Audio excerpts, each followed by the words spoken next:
When you think of Halo film adaptations, what might come to mind is Halo Forward Unto Dawn, Halo The Fall of Reach, the collection of short films that made up Halo Legends, the various promotional live-action trailers for the games, or to most people's dismay, the incredibly disliked Halo TV show.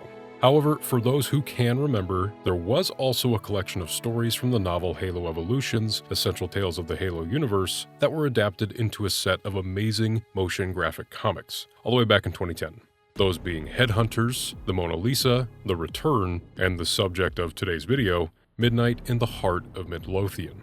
Originally being a 4-part series, this story follows a grizzled ODST and a shipboard AI as they work to prevent the Covenant from discovering the location of Earth following an ambush on their vessel. Today I'll be summarizing the full story, highlighting any references to other media, and expanding on how certain story notes help with the world building of the greater Halo universe. So without further ado, grab a snack and strap in, because we're diving directly into the story of Midnight in the Heart of Midlothian.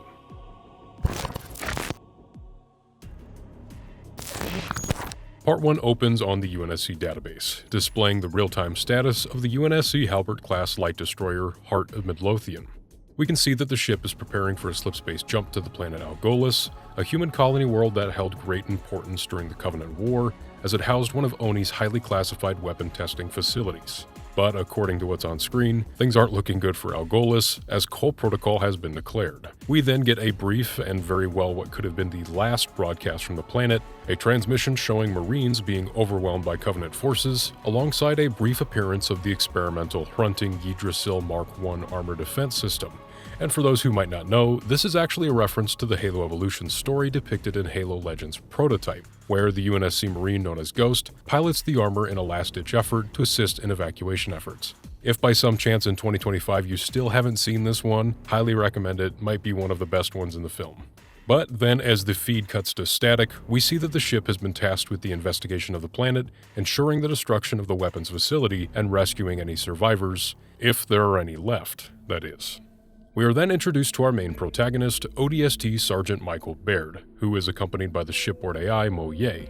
But we seem to have entered the scene just as Baird is finishing up a routine medical exam, and he's just received some really bad news. Or at least you would think that, as he was just diagnosed with cancer. Now, while this would otherwise be a devastating diagnosis to hear in our time, in the 26th century, cancer is almost non-existent, being so rare that Baird actually has no idea what cancer even is. And I'll say honestly, I've always thought that this point fits really well into the Halo universe, and it really puts into perspective just how advanced medical technology has become. Either way, Baird still seems a bit concerned about the diagnosis, but the tech dumbs it down to his body having an infection, and ensures him that it's easily treatable, needing only about an hour to remove any of the infected tissue. After some witty banter between Baird and Mo Ye, he then lays down on a cot and is administered an anesthetic injection, soon falling unconscious. Then, almost as a parallel, the slipspace drive begins to wake up, and the Midlothian makes its slipspace jump to Algolis. As Baird sleeps during his procedure, he begins to dream on a memory from his childhood. In contrast to the loud, overwhelming, and otherwise bustling nature of a futuristic metropolis, this memory depicts a world that has fallen near silent to young Baird, who lays hidden under the covers in his bed. It would seem that he feels safe here, peaceful even. But, just like that, the silence is broken. Wake up! Jolting awake, Baird is illuminated with the red flash of emergency lights. Dazed and confused, he begins to question what's going on, but Mo Ye quickly urges him to just get dressed and move, or he'll be dead in a matter of minutes. Mo Ye then reveals that the very moment that the Heart of Midlothian exited slipspace, they were ambushed by Covenant forces, to which even she herself was baffled by, as it seemed that they knew exactly where the ship was going to exit slipspace. Also noting that their UNSC contact group was nowhere to be found, meaning that they're either already dead, or in my own thinking, the message they received may have been a trap. She also identifies that the attackers' ships were unlike anything the UNSC has previously encountered, a formation comprised of one cruiser and 4 other unidentified ship types, all of which characterized as dark gray, with the cruiser having no surface features or exterior lights, along with no discernible weapon system. But it seems in their place, it was outfitted with a fleet of boarding craft. The attack was so coordinated and precise that the ship was crippled and boarded before anyone could even sound an alarm, and it would seem that Baird was the only survivor. She also suspects that the Covenant forces are still on board and searching the ship, probably on their way to the medbay as they speak. Baird voices his confusion on why the Covenant didn't just destroy the ship, to which Moye believes that the Covenant must want her, the ship's AI, so that they can extract the location of Earth.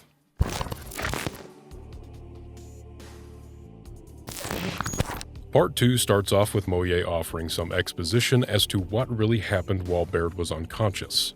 She begins by breaking down who attacked the ship, noting initial deployment teams of Ungoy, Kigyar, and several Sangheili.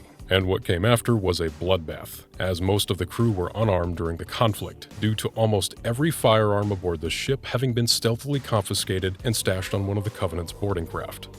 Though there were some who tried to fight back, having scavenged sidearms from their fallen comrades or forcibly taken them from the invaders. The actions of those few were able to fight back the first wave, but anyone left standing were quickly neutralized by reinforcements.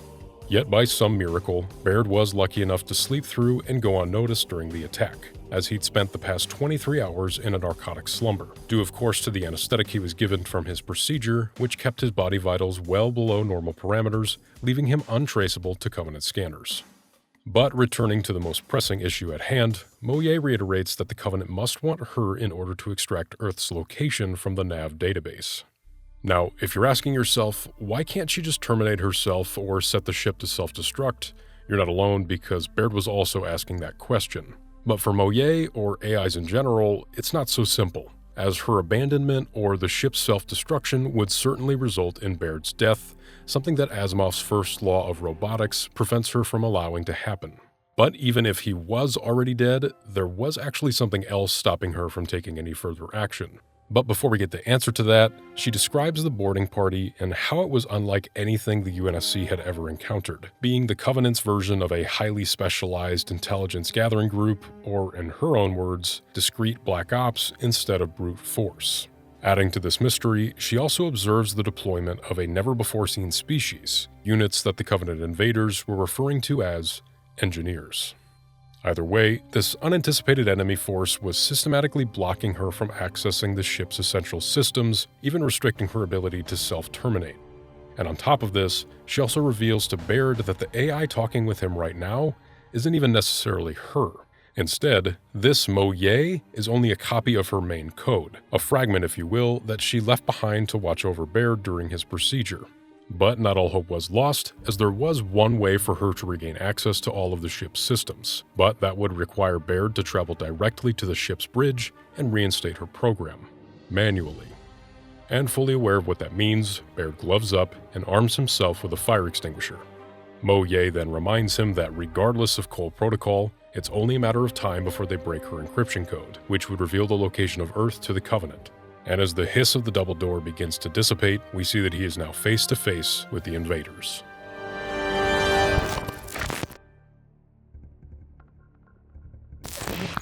We open Part 3, Fists Swinging, as Baird wastes no time and launches his attack on the Covenant squad. Targeting one of the Kigyar, Baird uses the fire extinguisher to bash in its head.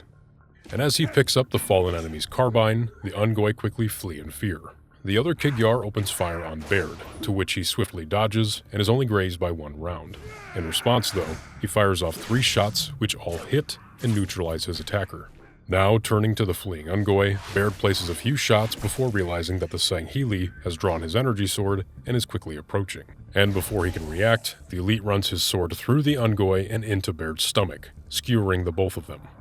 Baird then lets out a roar of pain, and the Sangheili swiftly kicks the 2 off his blade.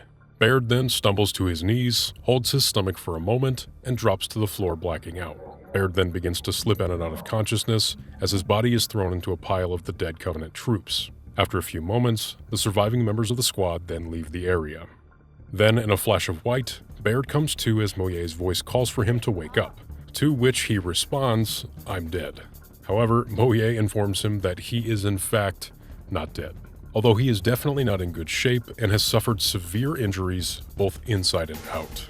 But on the upside, the blades missed his spine by a minuscule distance that Moye didn't care to repeat.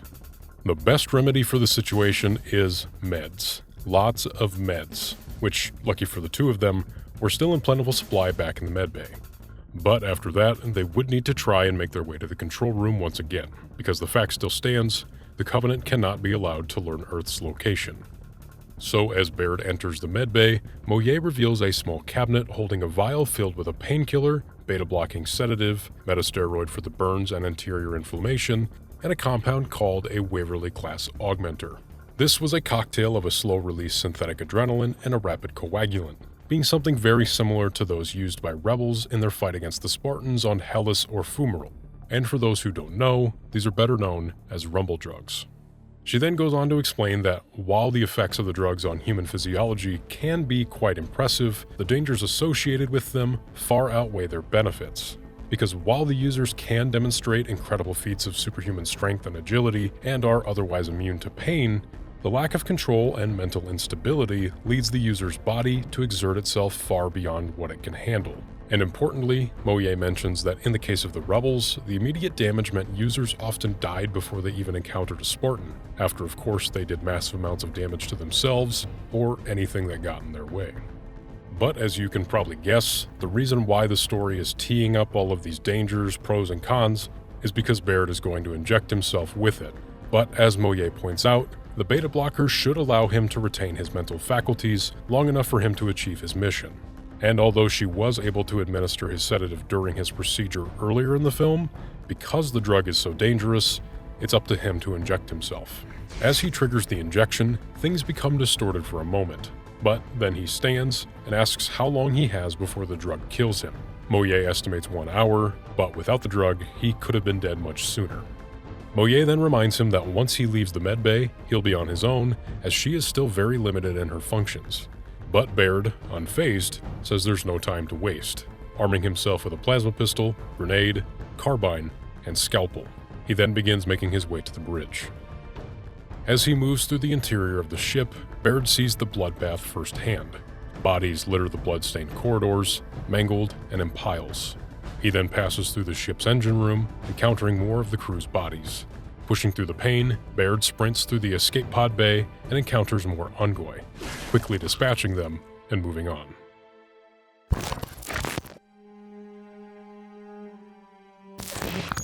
As we open part 4, we return again to the snow-covered metropolis from Baird's childhood, and we see that young Baird is running, then comes to a stop, and then falls back into the snow, making a snow angel in the fresh powder.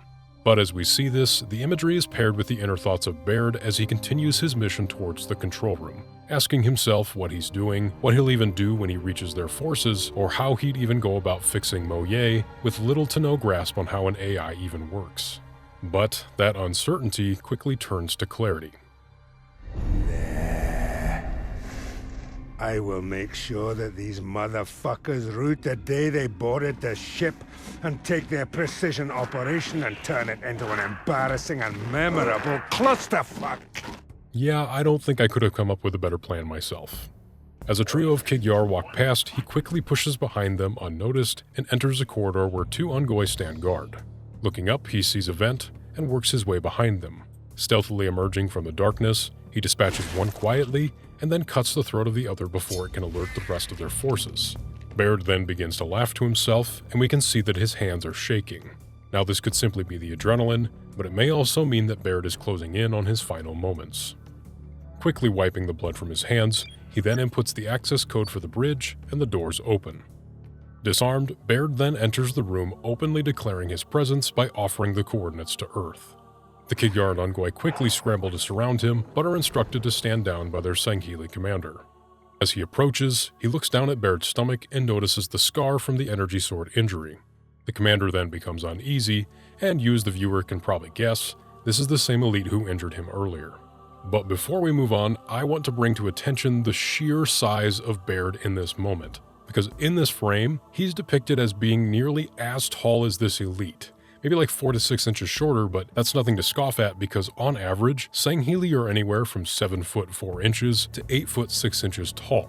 So even if this guy is on the low end of that spectrum, Baird is not only abnormally tall, but he is also huge for the normal non-augmented human being. He looks like he could be a Spartan, honestly. I mean, he's probably just as tall as the Master Chief, who without his armor is 6 foot 11 inches. But anyway, back to the story. Baird reiterates what he said before, but now with a bargain. Earth's coordinates for his freedom. The Covenant troops then chatter amongst themselves, and the elite turns to the engineers behind him, seemingly telling them to allow Baird access to the ship's systems. As Baird approaches the ship's control system, he informs the engineers that they'll need to reconnect the ship's AI to access the coordinates, as she's the only one who has them and she'll only obey him. The engineer pauses for a moment before the elite commands it to listen to the human's instructions, so it does as it's asked and lifts the restrictions on Moye. Moye's holographic figure then appears and Baird happily greets her, even if it's only for a moment. He then asks her to give them the coordinates to Earth, but of course this is merely a ruse, as both he and Moye know that the Cole Protocol would not allow that to happen. So Baird jokingly asks if she's reconstituted enough to give them the coordinates, giving a subtle wink.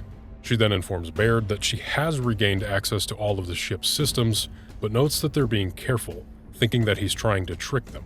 And oh, if they only knew. But the same problem as before still stands. She can't do anything that would put Baird in harm's way, seeing as he's still alive. Then Baird, having accepted his fate, then says, Security clearance, robot. Passcode, Asimov. No. Baird, wait. Baird then prepares a punch and strikes the commander, hard, hitting the elite so hard that he not only breaks his jaw, but causes him to fall to his knees. Now covered in blood and furious, the commander jumps up and ignites his energy sword, and in one quick slash, beheads Baird where he stands. And as his lifeless body falls, we are again shown the image of his younger self falling into the snow, finally free from the stressors of war, as he has finally found peace. Tragedy aside, with there being no living human beings left on the ship, Moye is no longer burdened with the constraints of Asimov's law, and she does not hesitate in initiating the ship's self-destruct sequence. She then states that there is a 4-minute countdown, causing the Covenant to sprint for the exit, only for Moye to reveal that that was merely a joke, and that there's no need for any countdown whatsoever.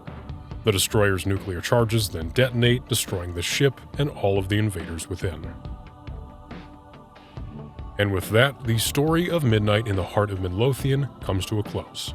And in my opinion, this is one of those great little slices of the Halo universe from a different perspective than most fans are used to.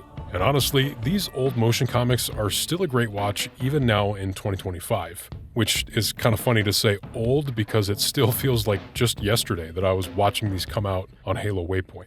And hey, if you've enjoyed this video, please be sure to leave me a like, and if you're new, don't forget to subscribe if you'd like to see more of my content. I'll mention that in the year to come, I'm planning on covering the other Halo films, as well as the remaining 1 motion comic adaptations. And the reason I say remaining is because I actually covered the Mona Lisa all the way back in 2022, so be sure to give that one a watch when you're done here. And if you'd like to keep up to date on when those summaries and other lore videos are on the way, be sure to turn on the notification bell and keep an eye on the community section for bonus content and updates. And of course, don't forget to leave me a comment about what you thought of the film, and let me know if you're someone who remembers watching this when it released on Halo Waypoint back in the day. I also want to say my apologies for the delay on this, because for those who remember, this video was actually supposed to come out over a year ago. And I can't really recall why, but I think I just shelved it and it fell through the cracks. So again, I apologize. But funnily enough, Halo Studios ended up reposting the full film over on the Halo YouTube channel like a month ago. And that was what reminded me that I'd wrote this script and shelved it forever ago. So sorry, but hey, here we are now. And if you'd actually like to watch the full film as it's intended, I've actually put the link to that in the description below. But that's all for now, so I will see you in the next video.